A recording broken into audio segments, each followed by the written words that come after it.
We were driving to see a house near Espinhal. It was 40 minutes south of Coimbra, up in the hills. We had never been there before. The morning had started at the financiers near our village. And on the way home, we found a place we didn't know existed. This video is what happened in between. If you're thinking about moving here, some of this will save you time. I will cover 3 things: how to get a NIF the honest way, what the houses in this part of Portugal actually cost, and the place we found on the road home.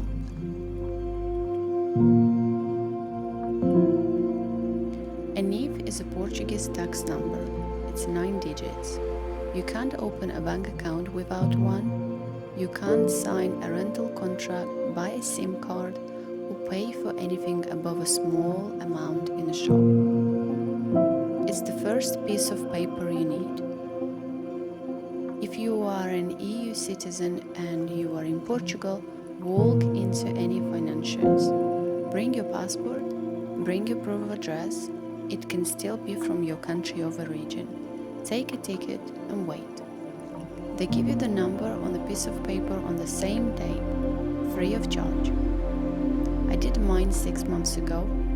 It was just 40 minutes from taking the ticket to walking out with the paper. There are companies online that charge 200 or 300 euros to do this remotely. If you are outside the EU and still at home, that is a real service. If you're already here, just walk in. Non-EU is different.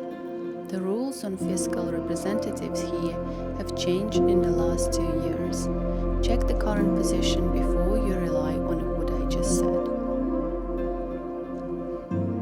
On the way home from financiers, we stop at the school.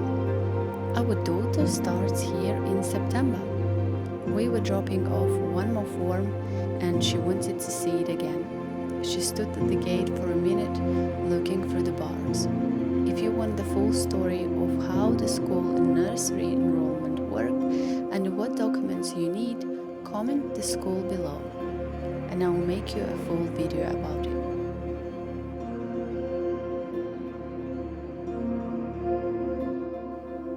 We got to the house just after 1 o'clock. It sat back from the road in a short track. Stone at the base, rendered walls, faded yellow, red tiles on the roof, the shape you see in every village in this part of the country. Land ran down from the back towards a line of eucalyptus. I will tell you what these houses actually cost because it's one of the things people ask us about most.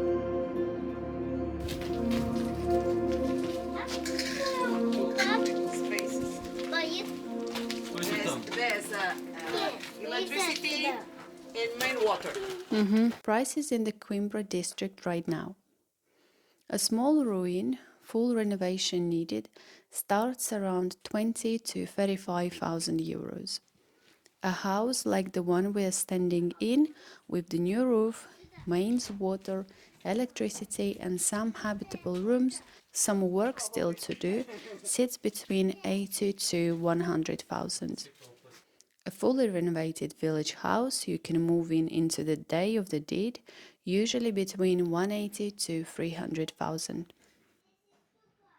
If you want to make connection here between the both parts, it's okay, no problem. Land makes the biggest difference.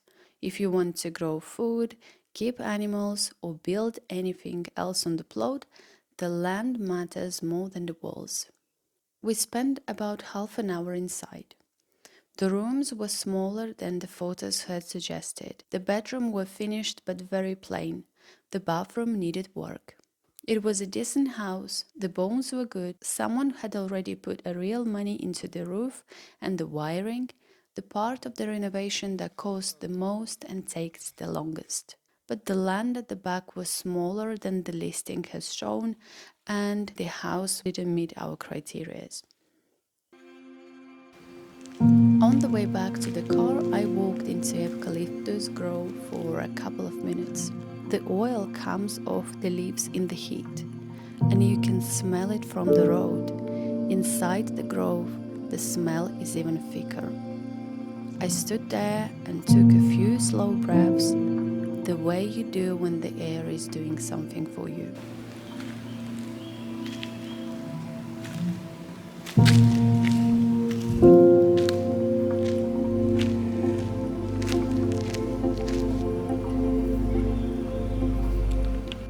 The woman had mentioned there was a river beach 5 minutes down the hill, so instead of driving home, we drove down.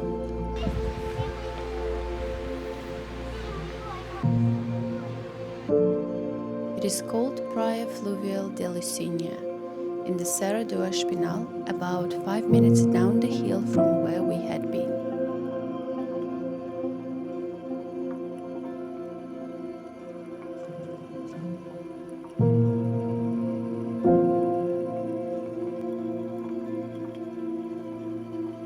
There are dozens of these across central Portugal. Every village near a river seems to have one. The council maintains them, keeps the water tested, puts up a small sign with the rules. In summer, they fill up with local families. In winter, they sit empty, and the water keeps moving. Louçainha holds a blue flag. That means the water quality is tested and cleared for swimming, and there are proper facilities, changing rooms, toilets with showers, a picnic area, and a small restaurant with panoramic view at the top of the steps. The restaurant is open in July and August. Outside those months, the beach is still open, but there is no cafe. We stayed about 40 minutes. The water was just cold in the way that Portuguese river water always is in July. Colder than you expect because it comes down from the Serra do Espinhal and doesn't warm up the way seawater does.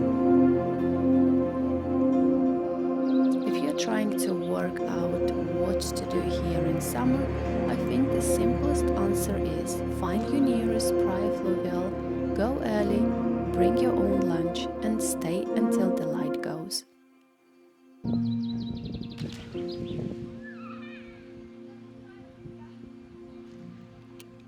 So we drove back home in the late afternoon. We haven't decided about the house. I don't think we will decide for a while, and we haven't been back to the river beach yet either. I think we will at some point.